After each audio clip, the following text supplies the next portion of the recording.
Chemistry की class में आज हम स्टडी करेंगे। सबसे पहले जो हमारा टॉपिक है वो हमारे पास है Dalton's law of partial pressure. ठीक है,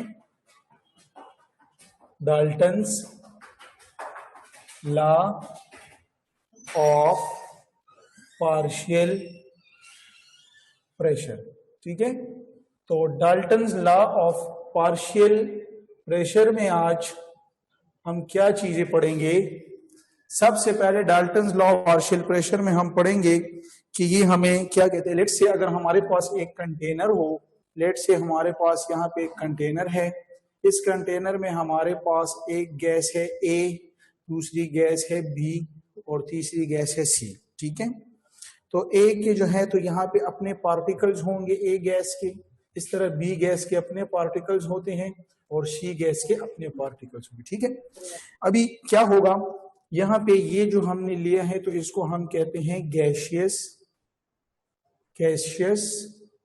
मिक्सचर। ये हमारे पास क्या है, शाबाश, ये हमारे पास गैसियस मिक्सचर है।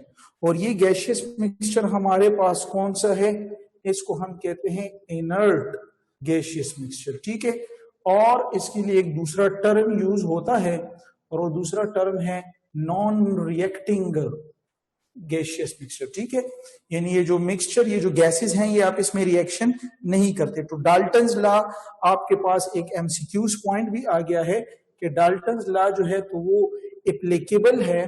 डाल्टन्स लॉ हमारे पास, Dalton's law is applicable for कौन सी गैसेस के लिए एप्लीकेबल है, नॉन रिएक्टिंग गैसेस मिक्सचर। यानी अगर आप में ये गैसेस रिएक्शन नहीं करते तो अभी इनके लिए हम Dalton's law of partial pressure को स्टडी कर सकते हैं।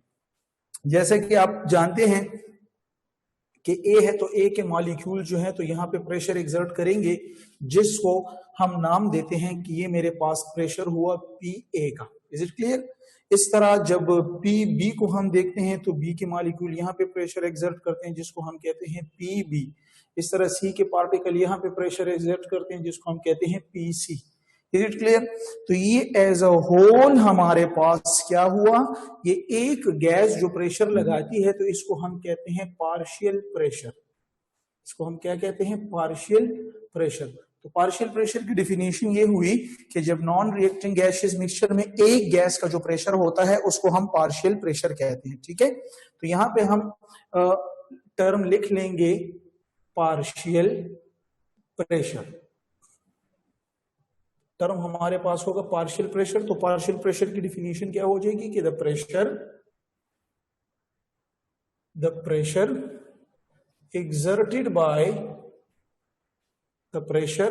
exerted by an individual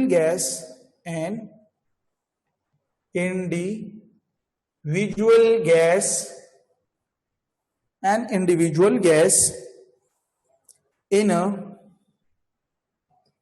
non-reacting gaseous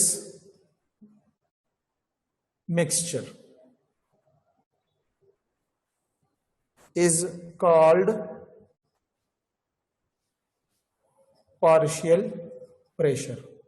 तो पार्शियल प्रेशर हमारे पास जब एक गैस प्रेशर लगाती है उसको पार्शियल प्रेशर कहते हैं। ठीक है, अभी ईटा के लिए आपको समझना है कि पार्शियल प्रेशर को हम मालूम कैसे करते हैं, टोटल प्रेशर को कैसे मालूम करते हैं। तो यही आपके लिए न्यूमेरिकल बेस्ड क्वेश्चन आपको आएंगे, तो उसके लिए आप कौन से फॉर्मूलास को यूज करेंगे तो उनको आप नेक्स्ट पेज पे देखें।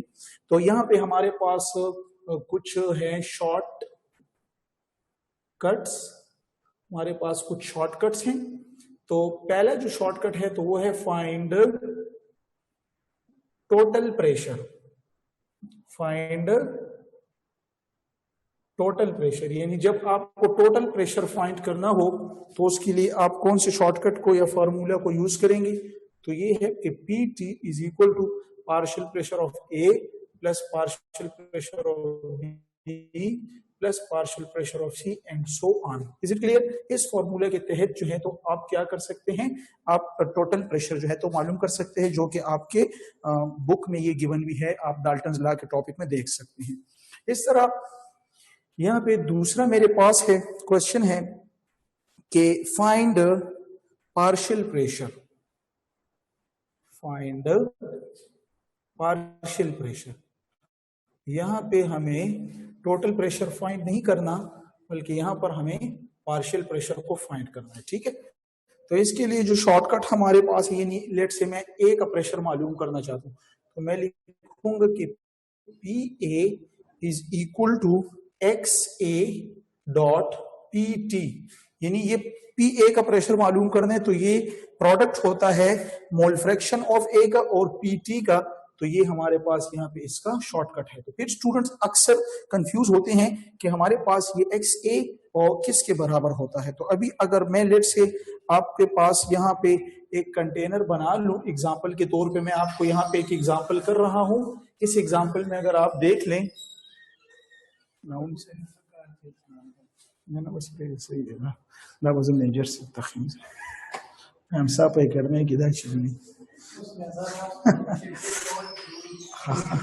तो पार्शियल प्रेशर जो है तो हमारे पास क्या, लेट से मैं कहती हूँ कि यहाँ पे एक जो कंपोनेंट है वो हमारे पास 2 मोल है, ठीक है। इस तरह बी जो मेरे पास है तो ये 4 मोल है, और इस तरह सी मोल फ्रैक्शन में मालूम करना चाहता हूँ एक्स ए, तो एक्स ए के लिए हो जाएगा, ये बराबर होगा N A divided by N T, N A divided by N T, clear, N A divided by N T. तो अभी जरा देखें एन ए हमारे पास किसके बराबर हो जाएगा, बोले हाँ, एन ए हमारे पास कितना है, तो आप अगर यहाँ पे देखें तो ये 2 मोल है, तो एन ए की जगह 2 आ जाएगा, और एन टी जो होगा तो वो तो टोटल है, तो टोटल को अगर आप देखें तो 2 ये हो गए, 4 ये हो गए और 6 ये, तो यहाँ पे राउंड अबाउट ये 12 आ जाते। तो इससे जो भी जवाब आएगा वो आपके पास मोल फ्रैक्शन होगा, तो उसको आप कहाँ पे पुट कर लेंगे, यहाँ पे आप जवाब को पुट कर लेंगे तो आपके पास हो जाएगा। तो इस फॉर्म को मैं इस तरह भी लिख सकता हूं, अगर आप इसको ओपन करना चाहें, अगर आपको मोल दिए हो कि ए इतना है बी इतना है, तो उसको उससे कैसे मालूम कर सकते हैं। तो इसके लिए फिर हम क्या करते हैं, यहाँ पे फिर दोबारा फॉर्म खोल लेंगे कि P A is equal to X A की जगह इसकी ये वैल्यू डाल देंगे, तो क्या वैल्यू आ जाएगी हमारे पास, N A divided by N T dot P T. तो टोटल प्रेशर तो डेफिनेटली गिवन होगा, तो इस फॉर्मूले को हम इस फॉर्म में भी लिख सकते हैं, ठीक है। तो ये आपके पास पार्शियल प्रेशर मालूम करने का तरीका आ गया। तो कितने शॉर्टकट्स आपके पास हुए जनाब, 2 शॉर्टकट।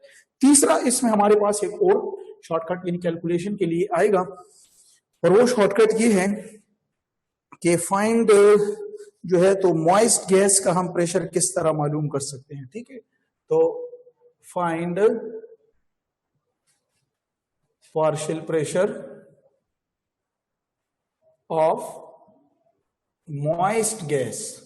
अभी मॉइस्ट गैस एक तो टोटल प्रेशर हुआ, एक सिंगल कंपोनेंट का हुआ, दोनों के फॉर्मूले सीख लिए। तो अभी ये मॉइस्ट गैस जो है तो इसके लिए हम कैसे जो है तो मालूम करेंगे, तो उसको अभी सीखना है। उसको सीखने के लिए मैं यहाँ पे लेट से समझाता हूँ कि यहाँ पर एक दरिया है या एक पानी गुजर रहा है, और यहाँ पे एक गैस मौजूद है, ठीक है, यहाँ पे गैस। तो अभी क्या होगी, आपको तो पता है कि इस पानी से यहाँ पे क्या हो सकता है, एक प्रोसेस होगा जिसको हम एवोपोरेशन कहते हैं। तो एवोपोरेशन से इस गैस के साथ, यानी ये ड्राई गैस है और इसके साथ H2O भी आ जाता है, इज इट क्लियर। तो अभी इस गैस को हम कलेक्टिवली कॉल्ड कहते हैं, इस गैस को हम कहते हैं moist gas, is it clear. इसको हम क्या कहते हैं, मॉइस्ट गैस कहते हैं। तो मॉइस्ट गैसेस में तो असल में मैं इंटरेस्टेड किस चीज में हूं, मैं तो ड्राई गैस के प्रेशर में इंटरेस्टेड हूं, क्योंकि वार्निंग डोज में आ गया है। तो अभी इस फैक्टर को हल करने के लिए हम क्या तरीका करेंगे, इसके लिए तरीका फॉर्मूला इस तरह होगा कि पी मॉइस्ट गैस, यानी मॉइस्ट गैस जो है तो वो बराबर होता है किसके, मॉइस्ट गैस किसके बराबर होता है, पी ड्राई, यानी इसमें ड्राई गैस भी होता है और प्लस इसमें और कौन आया है, उसमें पी, इसके क्या होते हैं, इसमें वेपर प्रेशर ऑफ H2O, क्योंकि समंदर या उससे पानी भी आ गया है। तो मॉइस्ट गैस में असल में किरदार ड्राई का भी होता है और पानी का भी होता है। तो इस फार्मूले को हम इस फार्मूले से जो है मॉइस्ट गैस का मालूम करते हैं। लेकिन हमें तो मॉइस्ट गैस का अगर चाहिए, तो मॉइस्ट गैस का अगर मुझे चाहिए, लेट्स से 1 मिनट, अच्छा, तो अगर मुझे मॉइस्ट गैस का चाहिए तो फिर मैं ये फार्मूला अप्लाई कर सकता हूँ, ठीक है। मॉइस्ट गैस के लिए ये आपको दिया होगा dry gas he vapour pressure of water, तो इससे आप मालूम कर सकते हैं। अभी इस तरह होता है कि इस प्रेशर को कभी कभी क्वेश्चन में जरा एक दूसरा नाम दिया जाता है। इस वेपर प्रेशर जो पानी का होता है इसको क्या कहते हैं, इसको एक्वस टेंशन भी कह सकते हैं, also called एक्वस टेंशन भी कह सकते हैं। यानी पानी का जो प्रेशर होता है ना, जो वेपर्स ऊपर आए होते हैं और वहां ड्राई के साथ मिलते हैं, तो इसको एक्वस टेंशन भी कहते हैं। तो इससे आपको कंफ्यूज नहीं होना, ये टर्म्स यूज हो सकते हैं। तो ये हमारे पास ये था find pressure of moist gas. चौथा नंबर इसमें हमारे पास क्या है, find partial pressure of dry gas.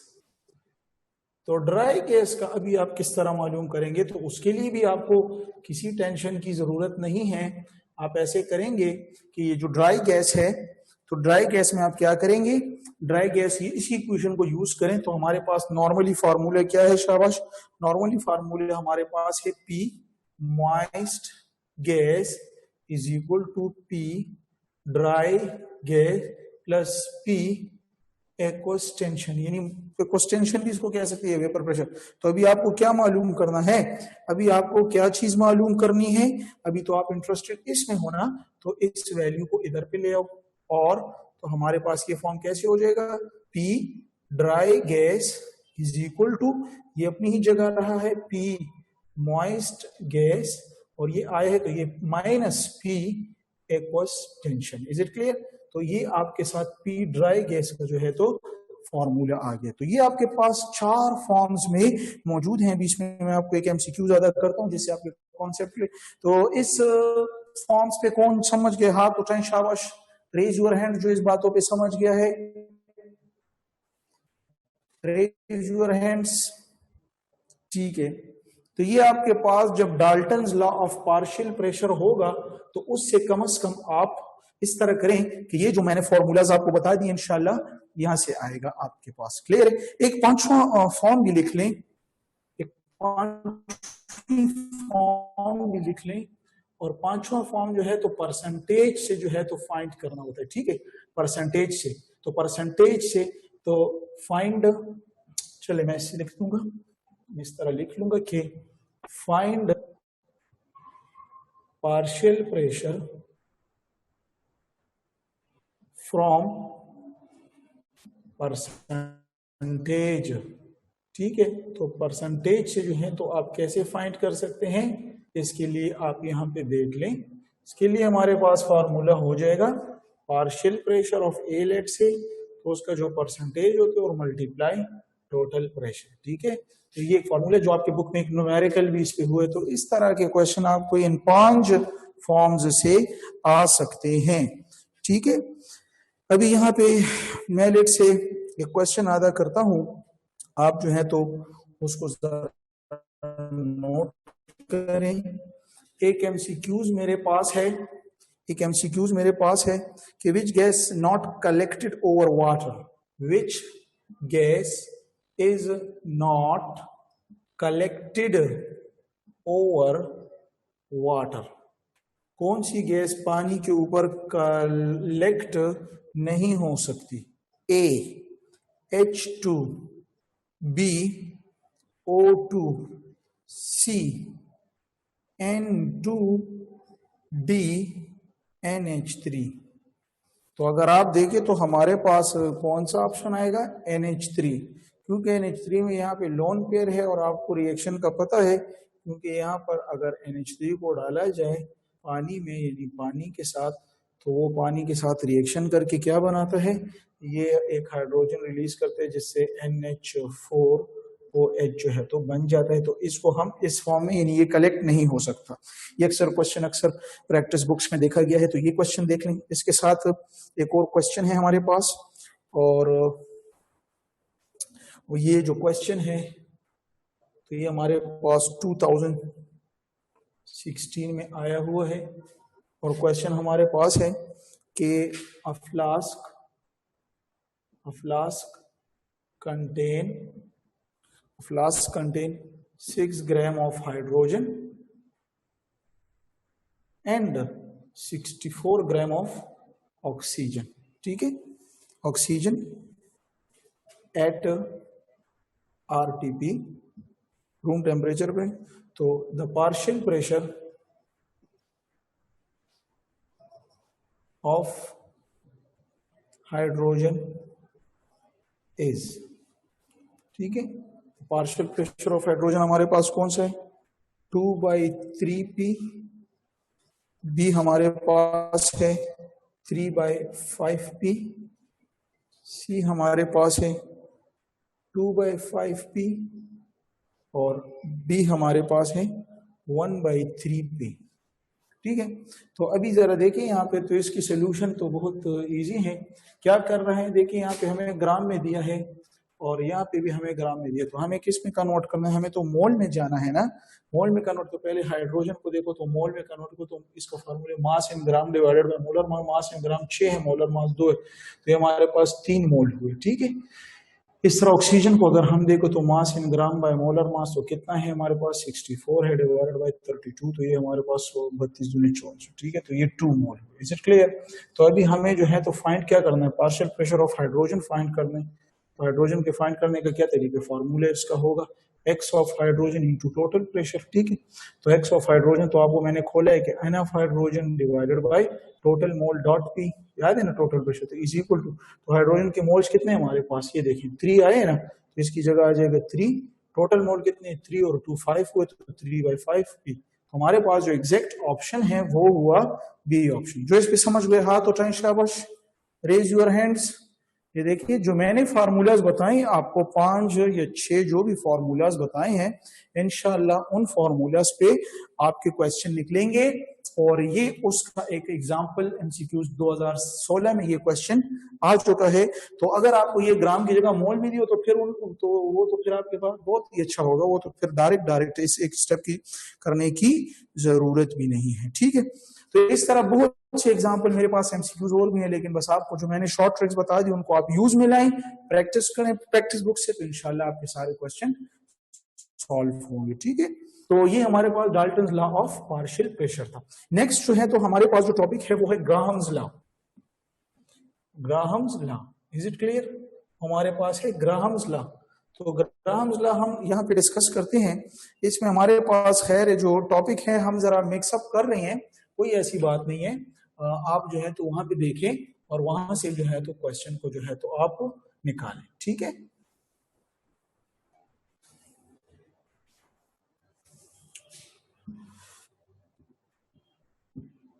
अच्छा, ग्राहम्स लॉ हमारे पास है, तो ग्राहम्स लॉ को जानने की कोशिश करते हैं कि ये क्या है। एक तो एमसीक्यूज में ये पॉइंट लिख लें, इसका बहुत इंपॉर्टेंट पॉइंट है कि this law talks about relative rate, यानी सिर्फ रेट की बात नहीं कर रहा, रिलेटिव यानी एक का दूसरे से मवाजना कर रहे हैं। तो क्या है कि this law talk about relative rate, यानी एक का दूसरे के साथ मुवाजना करते हैं। ये आपके पास एक पॉइंट वो, ठीक है। और इसके लिए दूसरा आप एमसीक्यूज में लिखें, इसका शॉर्टकट क्या होगा, शॉर्टकट हमारे पास है रिलेटिव रेट है तो बटा लेंगे R1/R2 is equal to M2/M1, ठीक है। तो ये हमारे पास इसका जो है तो शॉर्टकट है, यानी इसका फॉर्म, इसकी जगह डेंसिटी भी लिख सकते हैं, D2/D1 भी कर सकते हैं, ठीक है। लेकिन ज्यादातर मोलर मॉस है। और अभी ये जनरली क्या बताते हैं, यहाँ पे एक एक्सपेरिमेंटेशन इन्होंने की है, उसमें सिर्फ एक क्वेश्चन एक दफा ईटा में आया था, तो वो ये था कि लेट से ये हमारे पास ट्यूब है और इसकी लेंथ जो है तो इन्होंने कहा लेट से ये 100 सेंटीमीटर इसकी लेंथ है, ठीक है। यहाँ पे एक कंटेनर इन्होंने लिया जिसमें इन्होंने डाला अमोनिया NH3, यहाँ पे एक कंटेनर लिया जिन्होंने इन्होंने डाला HCl, ठीक है। यहाँ पे इन्होंने एक कॉटन लिया, उस कॉटन को यहाँ पे वेट किया और इसको इस एंड पे कनेक्ट किया और इसको इस कॉटन वेट कॉटन को यहाँ पे इस एंड को क्लोज किया। जब इस एंड को क्लोज किया, जब मोलर मास का हम देखते हैं तो नाइट्रोजन 14 है, हाइड्रोजन 3 है, तो इसका मोलर मास आता है 17 AMU, 17 अमोनिया का आता है। लेकिन अगर HCl का देखें तो ये 1 है और दूसरा है 35.5, तो हमारे पास आ जाता है 36.5 AMU। Is it clear? तो इससे ये नतीजा अखज हुआ कि ये एक 17 है और एक 36.5 है, तो डेफिनेटली अमोनिया के मॉलिक्यूल का साइज छोटा होगा और HCl के मॉलिक्यूल का साइज बड़ा होगा। जब ये भागते हैं, डिफ्यूजन करते हैं, क्योंकि हाई कंसंट्रेशन से लो कंसंट्रेशन की तरफ हरकत होगी, जिसकी वजह से हमारे पास क्या आ जाता है, ये मॉलिक्यूल यहां तक आ जाते हैं, यानी यहां से 60 सेंटीमीटर इन्होंने कवर किया, जबकि यहां पर 40 सेंटीमीटर। तो इन्होंने ये बात फिर अखज कर ली कि देखें, जिसका मोलर मास कम था उसने उसका रेट ज्यादा था, यानी उसने ज्यादा रास्ता कवर किया। तो ये अक्सर ईटा में आ जाता है कि यहाँ पर क्या बनता है, यहाँ पे एक वाइट प्रेसिपिटेट यानी वाइट स्मोक बनता है, ठीक है। तो वो किस चीज का होता है, तो अभी खुद देखिए NH3 यहां से आया, HCl यहां से आया, तो इससे हमारे पास NH4Cl बन जाते हैं। तो ये ईटा के लिए जरूरी है कि ये व्हाइट स्मोक अमोनियम क्लोराइड के होते हैं, ठीक है। एक ही MCQ। दूसरा, ये जो होते हैं तो फॉर्म ये बनते हैं near to the mouth of HCl, ठीक है। ये देखिए ये HCl का माउथ है और ये अमोनिया का माउथ है, तो डेफिनेटली ये यहां से यहां बनते हैं। तो नियर किसकी हुआ, देखिए इस माउथ के साथ ज्यादा नियर हुआ, क्योंकि वहां से HCl अमोनिया ने ज्यादा ट्रेवल किया था। Is it clear? जो इस पे समझ गए हाथ उठाए, शाबाश, raise your hands, very good, ठीक है ना।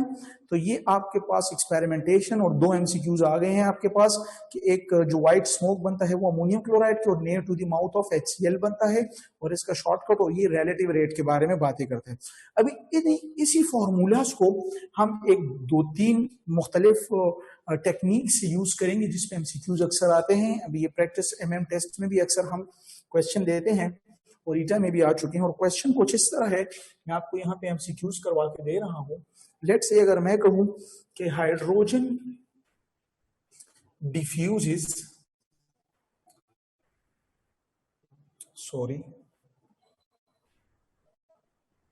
Hydrogen diffuse 6 times, hydrogen diffuse 6 times faster than unknown gas. यानी ये गैस है जो अननोन है, मुझे पता नहीं है, लेकिन हाइड्रोजन उससे 6 टाइम्स ज्यादा तेज हरकत करता है। तो the molar mass of unknown gas is, इस तरह के क्वेश्चन अक्सर आ जाते हैं। और ऑप्शन जिसमें है ए इसमें है 36, बी इसमें हमारे पास है 6, सी हमारे पास है 24 और डी हमारे पास है 72, ठीक है। तो इसके लिए अभी सोल्यूशन तो बहुत सिंपल है, इसमें सोल्यूशन में तो कोई बात ही नहीं है। फॉर्मूला आपके पास गिवन है, क्या है, R1/R2 इक्वल टू M2/M1, ये फॉर्मूला आपके पास है। तो अभी देखें ना, हाइड्रोजन गैस जो है, ये है हाइड्रोजन हुआ और ये अननोन यानी X हुआ, ठीक है। तो ये एज अ होल इससे 6 टाइम, तो रेट जो है तो उसका कितना है 6 टाइम्स, ये तो 6 टाइम, क्लियर है। इज इक्वल टू किसके, हमें क्या फाइंड करना है, ये R1 तो M2 जो है तो ये अननोन है, हमें पता नहीं है, इस मोलर मास को हमें फाइंड करना है। तो इसकी जगह हम क्या, मास तो 2 है, ठीक है। अभी नेक्स्ट हमें क्या करना है, नेक्स्ट हमें खत्म करना है किस चीज को, हमें नेक्स्ट खत्म करना है, शाबाश, यहाँ पे ये स्क्वायर रूट को, तो यहाँ पे भी हम स्क्वायर ले लेंगे और यहाँ पे भी दोनों साइड से स्क्वायर लेंगे। तो ये स्क्वायर इसके साथ कट गए, तो यहाँ पे हमारे पास हो गया है 6 स्क्वायर, ये 36, यहाँ पे रहेंगे x/2।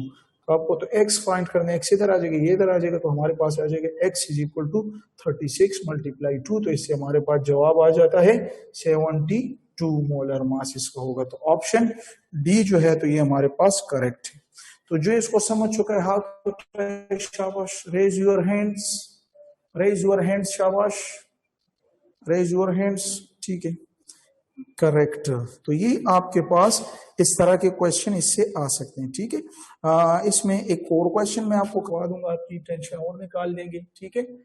आपको ये इसी तरह क्वेश्चन आएंगे ये अगर बहुत टेक्निकल आए तो इस तरह आ सकते हैं, ठीक है, और इंशाल्लाह इतने इसमें और ज्यादा नहीं आएंगे। एक क्वेश्चन है कि अ गैस डिफ्यूज, यानी एक गैस है वो डिफ्यूज हो रही है 1/6 टाइम्स, 1/6 टाइम्स ऑफ हाइड्रोजन। एक गैस 1/6 गुना हाइड्रोजन से डिफ्यूज कर रहा है। What is molar mass of unknown gas, वही क्वेश्चन है, what is molar mass of unknown gas, उसी तरह का क्वेश्चन है, लेकिन इस तरह लग रहा है जैसे कि ये कोई नई बात है। नई बात नहीं है। अभी ऑप्शंस को देखें, ए में हमारे पास आ रहा है 72, बी हमारे पास यहाँ पे 1/6 दिए है ना, तो क्या है दूसरा है 50, सी हमारे पास है 36 और डी हमारे पास है नन। ठीक है, तो बात तो वही हुई देखो, R1/R2 इक्वल टू M2/M1। यहाँ पे ये हाइड्रोजन है, तो हाइड्रोजन क्या है, शाबाश, है तो नॉर्मली 1 है, बस हमें पता नहीं है 1 टाइम कुछ भी नहीं है इसका रेट। और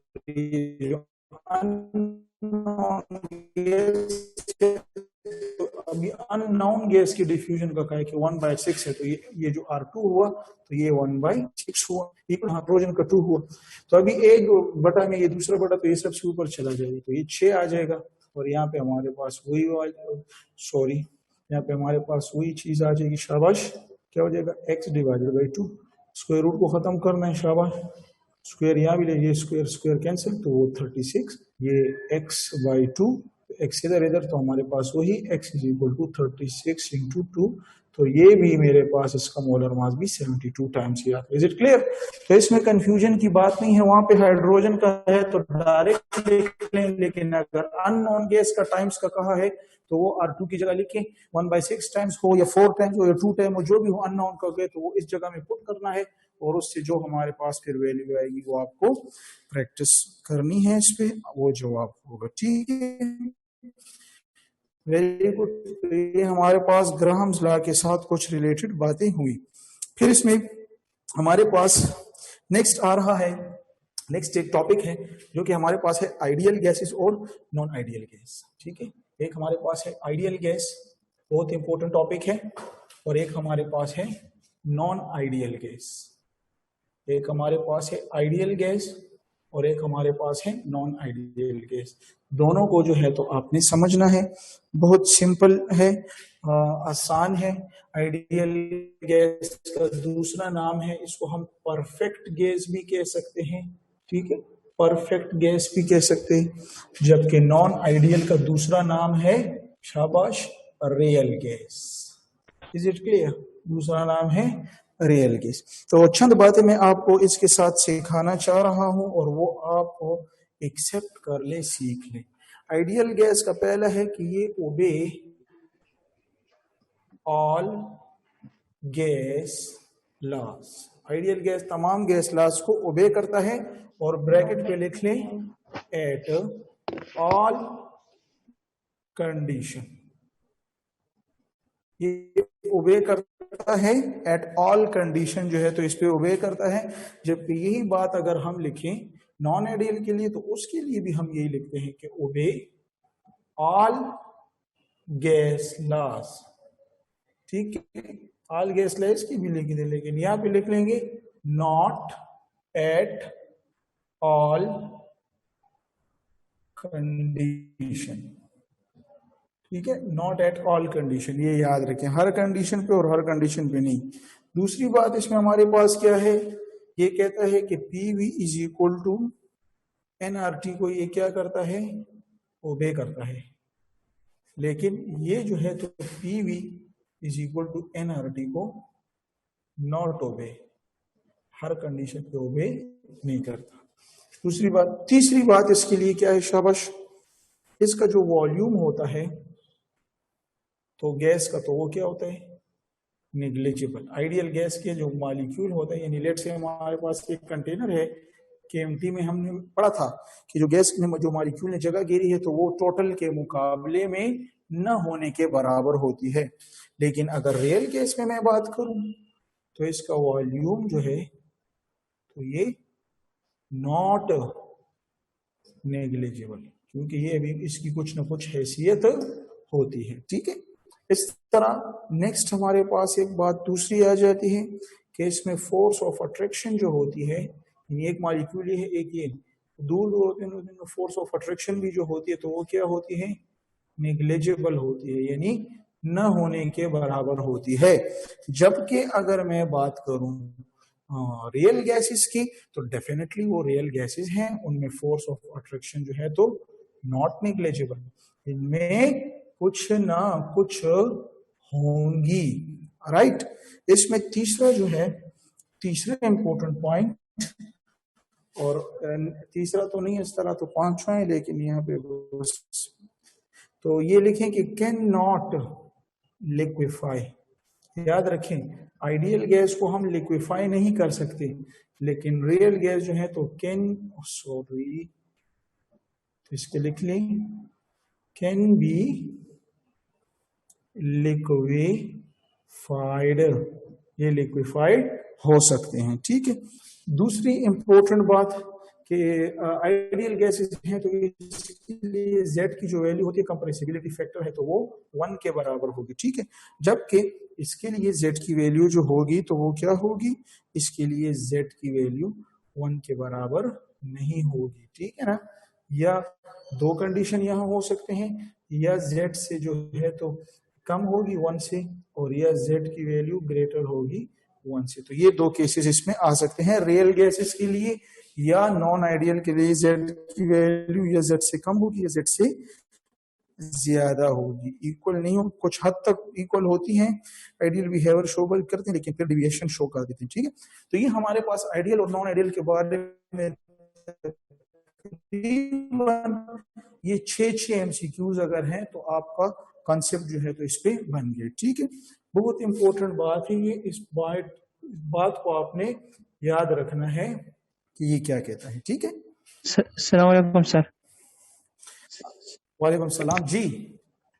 सर जी आज चार्ज ला जुमुंगा वेले सर जी आई को कल टेंपरेचर -273 डिग्री तो रसिनो सर जी आहो मैथमेटिकली जीरो राजी नो सर जी आहो आइडियल गैस ता पारावन सर जी आहो जी लिक्विफाई शो लिक्विड गैस संगत सर जी आज चार्ज ला जुमुंगा वेले वाई के कल टेंपरेचर -273 डिग्री तो रसी नो सर जी आ वॉल्यूम जीरो शी नो सर जी तास वेल्यू ची गैस लिक्विड तक कन्वर्ट नो सर जी सिंगा दाना ओबेकी दा ideal gas cannot not be liquefied sir ji तास लिक्विड दी